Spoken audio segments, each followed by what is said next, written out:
Welcome to the Partition, home of kinky wellness with Dana and Kat. Together, we give a new voice to kinky sexual wellness. We're not your average wellness advocates, so let's peel back the layers of kinky wellness and talk about it. Hello and welcome back, Katrina. How are you doing today? I'm doing very well. How are you? I'm doing good. So in this episode, Kat and I will be talking about a TED Talk done by Mariah Freya called It's Never Too Late for Good Sex. Mariah founded Be Educated, which is an online platform that educates sex is a lifelong learning process and provides content to improve one's sex life in relationship to pleasure. In her talk, she explains how to have better sex in each phase of one's life and how this could not only lead to better orgasms, but ultimately a healthier society. So I can start with one of the most facts that I found was telling in her, even though it has nothing to do with the stages, just the fact that a woman needs 13 minutes and 46 seconds to reach an orgasm with another person. It's those 46 seconds that count. It's the 46 seconds part that I love the most. I'm like, okay, under 14 minutes. Yeah. I was like, although she did say that was like a straight woman, because I was like, oh my God, I've never taken that long to. I say that, and then I've probably edged myself for about an hour with my toys. So well, I was gonna say I can crush that in seconds when it's just by myself. Like when it's with another person, yeah, that's different. But when it's just me, that's funny. I don't know. Is 13 minutes the average? I don't think I've really ever asked my girlfriends or any women that I know, like, hey, do you on average know how long it takes you to get off with your partner? So you like stopwatch go. Yeah. But her main message was like that great sex is empowering. Great sex education is meant to empower people. Yes, she calls it, what was it? It was pleasure education as well, like pleasure-based education. Mm-hmm. That I thought I really liked. And I liked that it was that idea of you should never stop learning about it. Like it goes from teenagehood straight through to like end of life. Well, yeah, this is a great point to make. A general sexual life cycle that she outlined was, just for our listeners, 20 in your 20s. She said that sex on average was about twice a week in your 20s or so. In your 30s, you had less performance anxiety. In your 40s, you're more comfortable in sex, but health issues can arise. And two things that she pointed out is that it's completely normal to have erection problems in their 40s, and it's completely normal for women to get dry in their 40s, so not to worry about it. And then moving into your 50s, you hit menopause, but you also need to keep in mind that your body will not be able to bend the way it used to. So this is around the time that people, in order to combat that plateau in your sex life, is to learn new sex positions and new sex furniture. Yes. And yes, and basically sex gets better in age. So don't worry, or at least, take a deep breath for right now. I think it was a really interesting one, especially when she was talking about bad sex. And I had to put for the notes for myself that, a lot of, like, unfortunately, most of mine, most of the sex I've had has been bad sex. And a lot of it, I think, is because of a lack of communication, both on my part and my partner's part, and also the lack of education that we do get around it. So I think I loved this entire little TED Talk.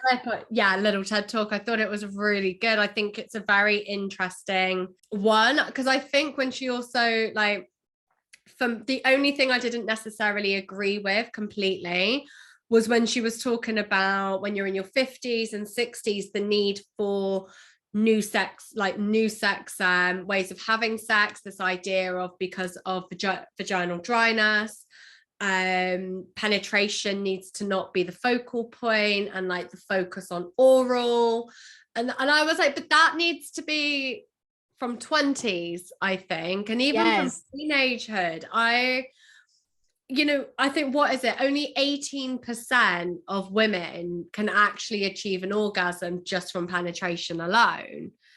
So why is it the be all? Why is it when we talk about sex, penetration is seen as the be all and end all of what sex is?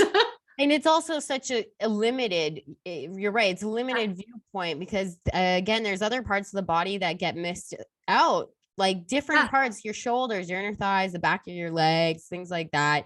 There's other parts of your body that you should focus on. But yeah, why not bring oral much earlier into your sex life?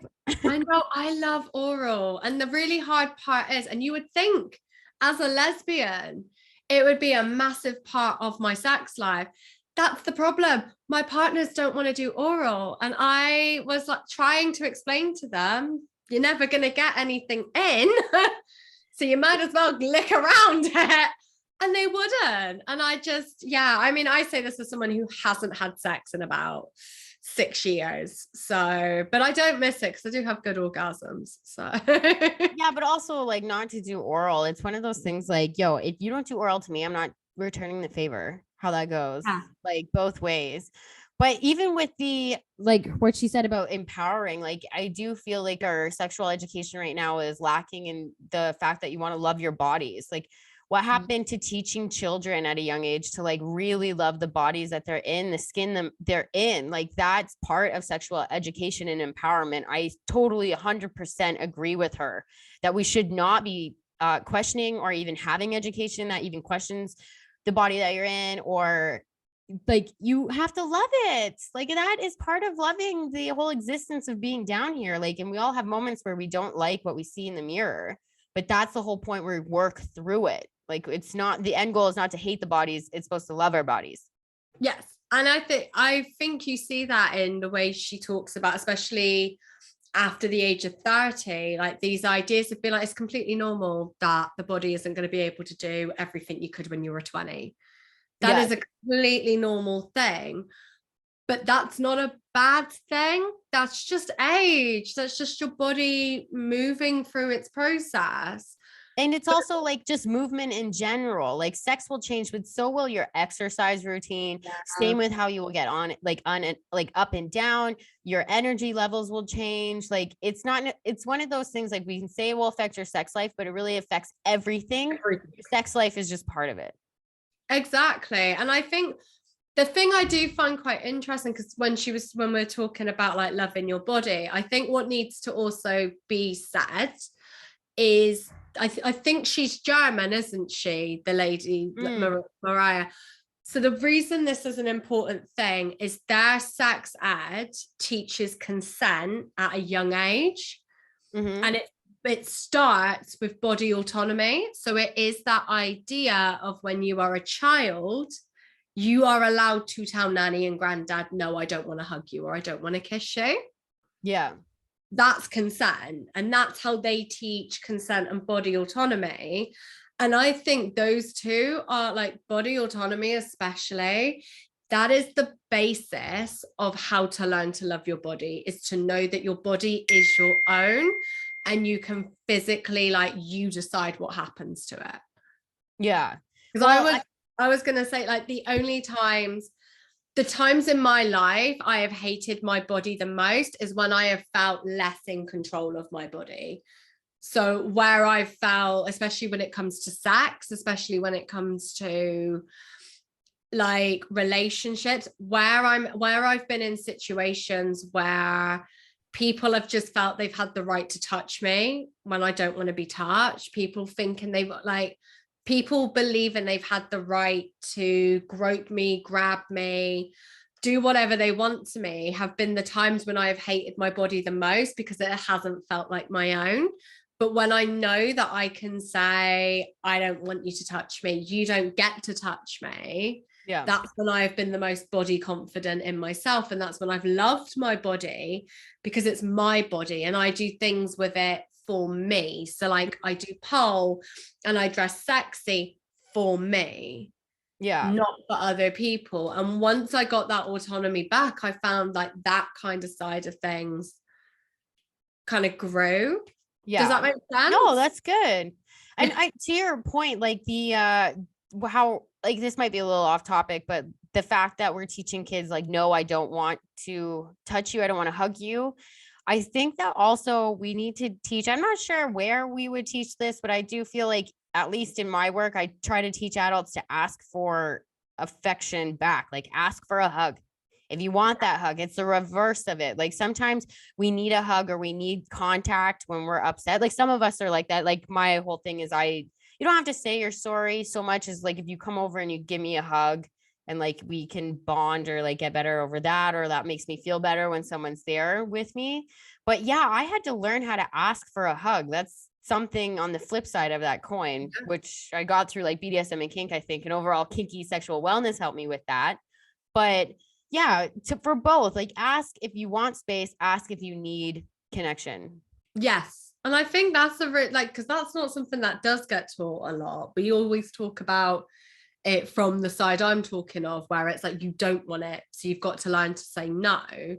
But I think we should be able to also learn how to say, can I have a hug, and please can I have a hug. But that's the thing, like I never learned how to ask for physical connection, but on the inside I was like, this is what I want, like I want this. And until I was able to like point it out on the, like actually say, no, I want physical contact this way, that definitely helped me so much. No, I understand that. So Val's very huggy. So I've always had that, like, I know that if she's upset, she wants a hug. Mm-hmm. But I do think not in the same sense of having to learn to ask, but having to learn to ask to be touched the way I want to be touched has definitely been a massive journey for me with regards to sex and wanting sex, if that makes sense. So I don't like being grabbed from behind because of things that have happened in my past. I do not like it if I can't see the person behind me. So I definitely will never be tied up. Or I'll be tied down, but you just got to make sure I can see you at all times is basically the way I see it. Yes. But learning to have to explain to people, I don't enjoy soft touches. It creeps me out. There is nothing less sexy to me than being like if you want me, grab me. Yeah. But obviously don't bruise me unless I've asked for it very nicely. Hey man, we don't know how the body's going to react or respond to any form of impact. You just don't know.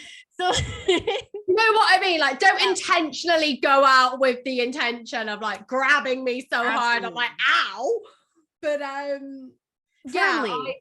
firmly hold me with.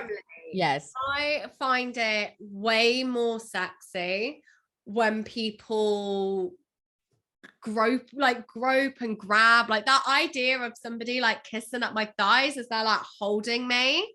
That does it for me because it's firm and I know where their hands are. And I know what's coming next. I'm like, having to learn to say that not just to myself but to a partner has been daunting, because you do get, I think, worried that like you're going to get judged or laughed at, or like somebody's going to not agree. But then I think if I think about it, this does go back with what she was saying about the difference between 20s and 30. So I'm right on the cusp of turning 30. Well, on the cusp this year.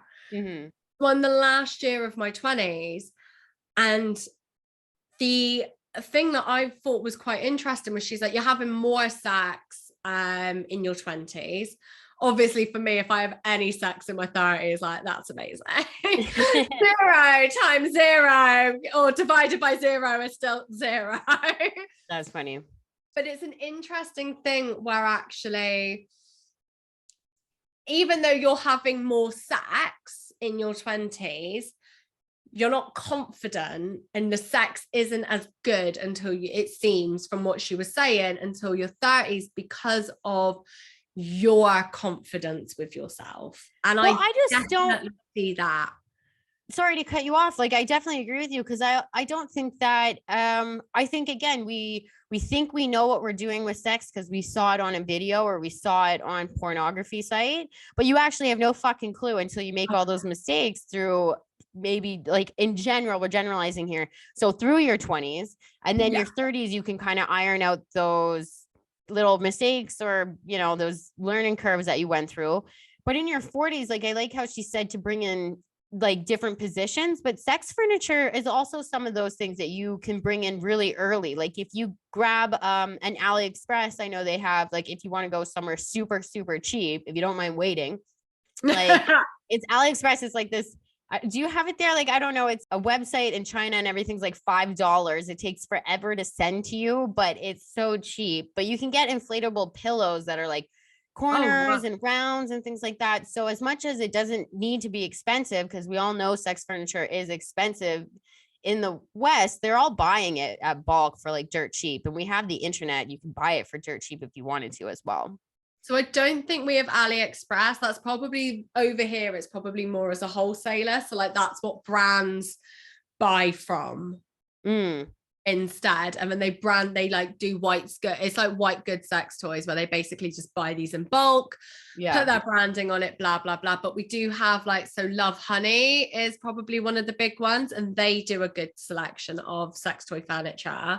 And if you do want custom, it is worth going and looking at the independent sex shop. So I know there's quite a few in London. I know a lot of the kinky ones and like the hardcore ones, just because I've got a friend who's into it, and the stories I have heard. But they can do like customizable ones to say that you've got a disability. They could physically create something for your comfort and your comfort alone.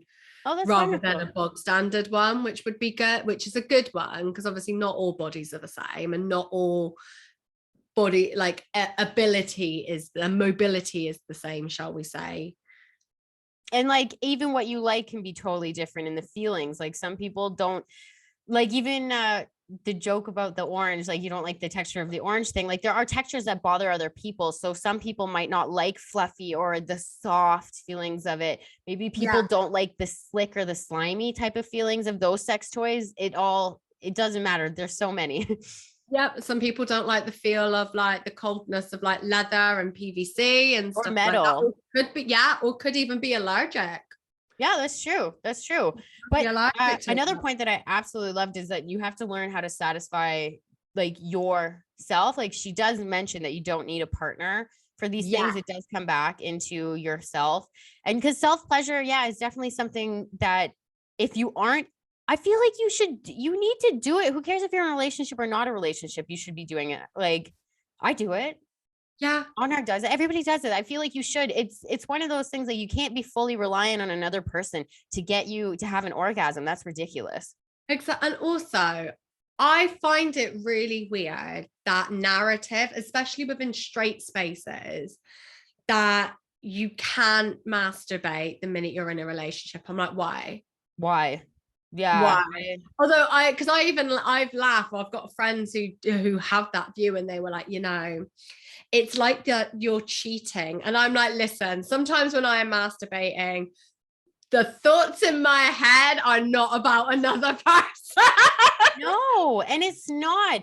The idea that like I heard this really good quote from a girl from the yoga, and she said she found it somewhere else, but I always relate it back to her. But you deeply belong to yourself, and that's what you are. You deeply belong to yourself first before anybody else. And honestly, like, and it's not because I don't love him. That's ridiculous. No. How are you breaking something in your relationship?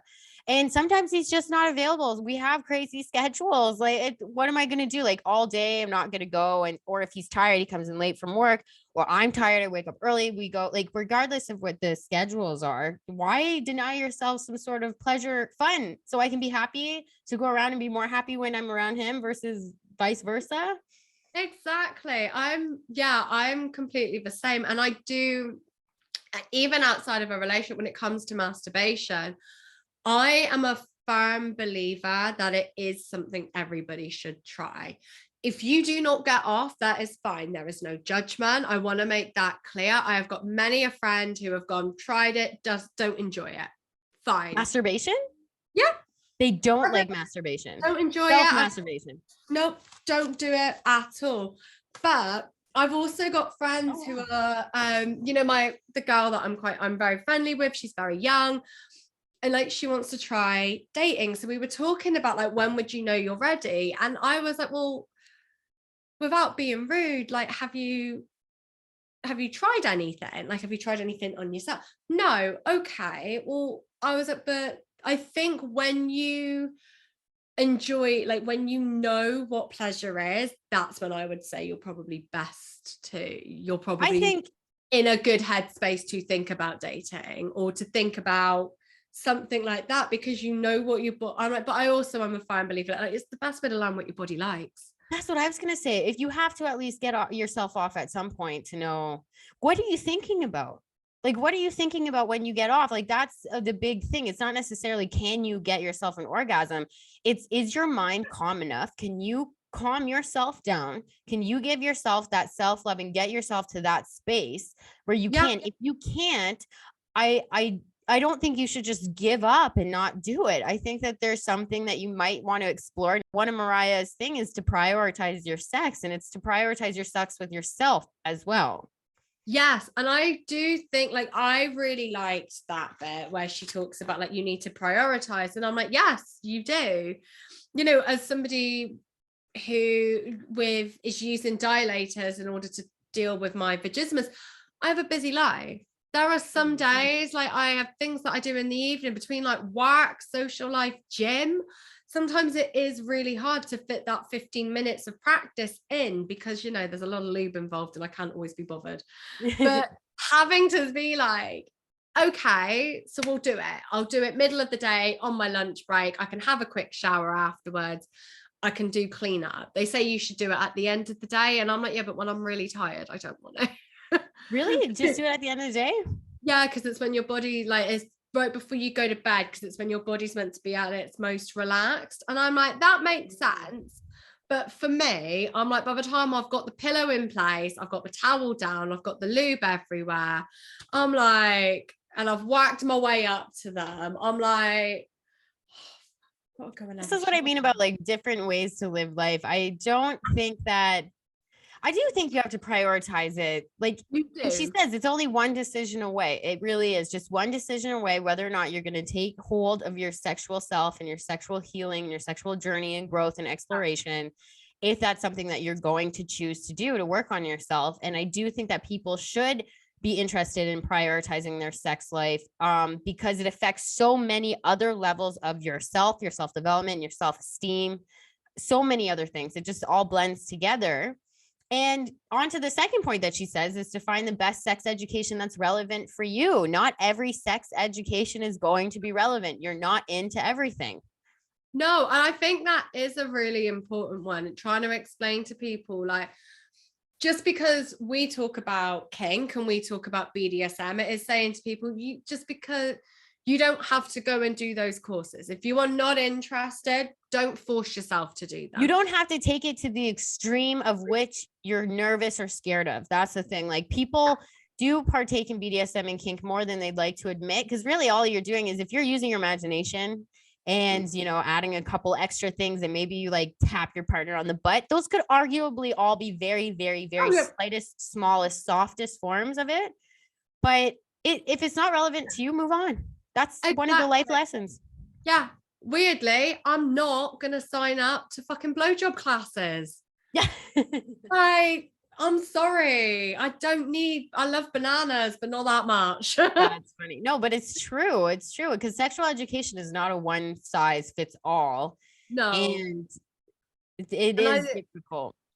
I think that's what I think that's what she did really touch upon with this, like, this is a generalized idea of what a adult sex education could look like throughout the lifespan, but at no point was it something that was necessarily fixed. These were all kind of they were ideas. They weren't fixed things of, you have to do this and you have to do that. It was, you know, try toys, or maybe this, or maybe that, or these are this is like the sexual life.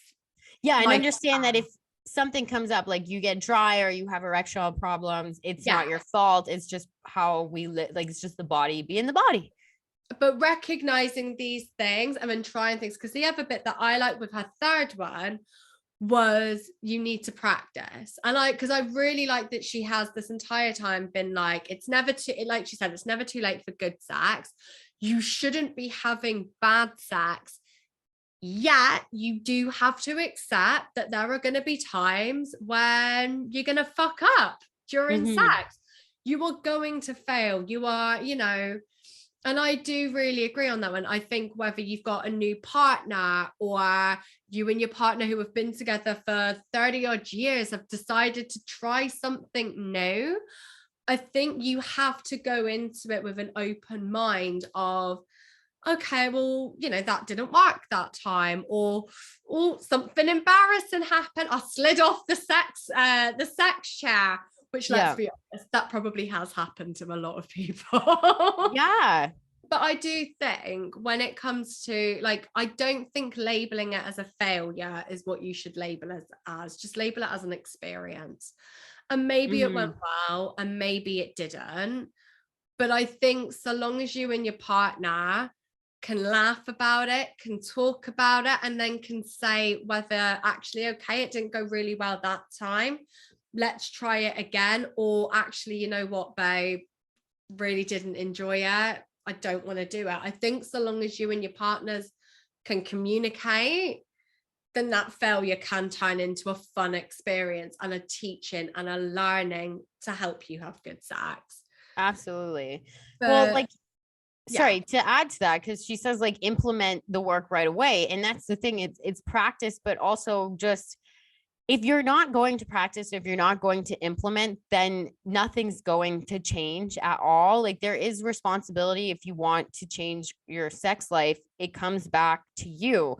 The idea that you like these people that are growing up not pleasuring themselves or not satisfying or not learning how to satisfy their sexual self, I'm worried that if you don't learn how to do it yourself, you're going to put that weight onto somebody else, and eventually it's going to crumble your future relationships, because that's unfair for someone to pick up that amount of slack when you're not even like, I'm not like, I'm sure there's so many cases of that though. I agree. I think a lot of it, especially when you haven't done anything for yourself, I think one, it leads to so much anxiety around having an orgasm and this idea of pleasing your partner and this idea of your partner being able to please you. But when you don't know what that pleasure feels like for you, everything your partner does is going to be scary.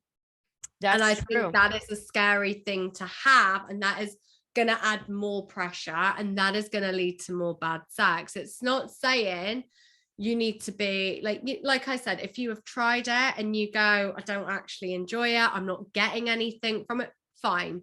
Like you said, if your brain physically is not is not able to pause itself for long enough for you to enjoy the sensations, don't keep forcing the issue. That's just going to make you feel worse. But I do think when you're going, I've not tried anything, but when I have sex with a partner, it's fine. My partner's going to be the person who gives me an orgasm. My partner's going to be the person who gives me this pleasure. You go, well, they don't know what you like. Well, I feel like there's also situations where there's women that don't know what an orgasm feels like. They have sex with somebody and then maybe you got wet, but you didn't have an orgasm. There's two different things. You may have felt arousal, you may have felt sensations, but if you don't know what an actual orgasm feels like, I feel like there's going to be some people that are growing up being like, yeah, I think did I have an orgasm? Was that? I guess that's an orgasm. And that's where that toxic positivity from last week comes in, on the sense of like pretending like it's okay when it's not okay. Yes, I agree. And but I think when it comes to, that's the question everybody asks you, isn't it? Oh, what does an orgasm feel like? And I'm like, I can't explain it to you. Oh, it's like, okay, if I had to though, I would say I went to another planet. Like you leave all of it, your whole body just goes off on fire. Like it's cosmic shit. I feel like all senses just go off all at once. I don't know. It's really hard to explain though what the physical sensation of an orgasm is. I'm like, don't get me wrong. Sometimes I've come so hard that I can genuinely feel the muscles spasming. Yeah. And I'm like, that is a part of it. But that whole, the build up to an orgasm. Because I do think a lot of women who think they haven't experienced an orgasm, or a lot of women who haven't experienced an orgasm, I do believe it's because they've started to feel it and then they freaked out about what that feeling is. No, fair enough. I think that's a valid point because it is overwhelming and it's a whole body takeover. And if you aren't actually, if you're not prepared for it, and again, I feel like if you haven't orgasmed by yourself and you're reliant on your partner, you might get into a headspace where you're like, I don't know what might happening with my body. I don't want to do anything that I haven't done before in front of my partner. Like, oh my gosh, no. That's just not how it's supposed to be anyways. Exactly. I always remember having a conversation with a friend about it, and it was her partner had gone down on her and she was like, I don't know. It felt weird, so I made them stop. And I was like, but what does that mean? Yeah. Is it felt weird and you physically didn't like it, or is it felt weird because it felt good? Yeah, and sometimes it can feel so good. It's again overwhelming. So yeah. Yeah, and they were like, well, I was worried I was going to wee. I was worried I was going to wet myself. And I was like, to be honest, that is sometimes what an orgasm feels like. That's part of the process. Like, haven't we heard of like squirting? Like, that's what I mean. Yes. Your girl, maybe you're a squirter. Like, hey, like maybe I'm the first one to say it. Like, that's what I mean. If you don't even know at all, you can scare yourself. It's like, I saw a cute little video of like a baby panda and it sneezed and it scared itself because it didn't know what it sounded like. It echoed. And it's one of those things, like you're surprised by what your body's capable of doing. Exactly. Because I think, especially if you do masturbate, like the first few times you do it, you might not get it. Yeah, you might not orgasm. Like, that's the thing. Like, don't think that you have to orgasm for yourself on the first try either. No. It takes practice. And it does take a while, I think, because you don't know what you do. Well, I think what really needs to be said when it comes to masturbating, especially the first few times, is we're all just rooting down there, especially vulva owners. We are all just rooting down there blindly and hoping we enjoy something. Well, if we learned anything from the Ohm one, is that it's in what she say, the top right quadrant of your vagina. Like, it was this is where it is scientifically. I thought that was funny. So aim for that top part, guys. But you know what I mean? Like, because the fact, like, everybody vaguely tells you where the clit is, but it is small. It is small. And when you don't really know what you're doing, let's be honest, you are on your back, legs akimbo, disc jockeying your way down there. For anybody who can't see the video, I look amazing, by the way. Like, spread eagle. There we go. Yeah. Searching for it. Whoa! It's one of those where when you've got like, and then you hit you, and then like, obviously, because you are aroused, your clit gets blood to it. So next minute it's almost like you push a button and you go, oh, so then you go and look for it again. Yeah, it's like an electric circuit, just like you got electric circuit. You get that electricity going through your veins. But you know what, but it is, and I think the problem is, I think for a lot of people who don't masturbate or have masturbated, haven't enjoyed it or haven't gotten anything from it and therefore will never do it again, I think they think everybody else has this like this manual hardwired into their brain of they know exactly where to push, exactly what to do, blah, blah, blah. No, we're all figuring it out. That's why like sex toys were great for me as a teenager, because I didn't know what I was doing. They're just a great benefit. Yeah, I was like, and because it took me a long time to be able to come with my fingers. But I do think it is that idea of like practice, and also making time for masturbation is a very important thing. But I am aware we are nearly out of time, so I will stop rambling. No, it's okay. Well, just one more point. I think it's also like, it's not just like, oh, you touch yourself and you get off. Like, it starts in the mind. Yes. You got to bring it back to that even before you physically touch yourself. You got to sit down and talk with yourself. But yes, to end this, I guess we'll just go over Mariah's 3 biggest sexual education takeaways from the video. So the first one was, as we said, prioritize your sex. It's only one decision away. So if your nights are busy, schedule morning dates instead, or schedule morning times instead. Find the sex education that's relevant to you. Such sexual education is not a one size fits all at all. And the third piece of advice is implement the work right away and practice. Implementing is what's going to make the change in the first place. Remember, you need to try and fail in order to learn. So with that, I hope everyone has a great day. And thank you so much, Katrina, for this episode. Thank you so much for having me. And we will see you next week. Yes, I will be back next week. Sorry, we still getting You're on the show. Stop. I know. We keep changing. That's it. Kat and Katrina on Mondays, guys. So we will see you next week, and everybody have a great day. Well, that's it for us. Make sure to follow us on Instagram to stay up to date. You can find me at @thepartition_life, and you can find Katrina at _satisfiedcat. Thank you for listening. Tune in next week. And as always, stay kinky.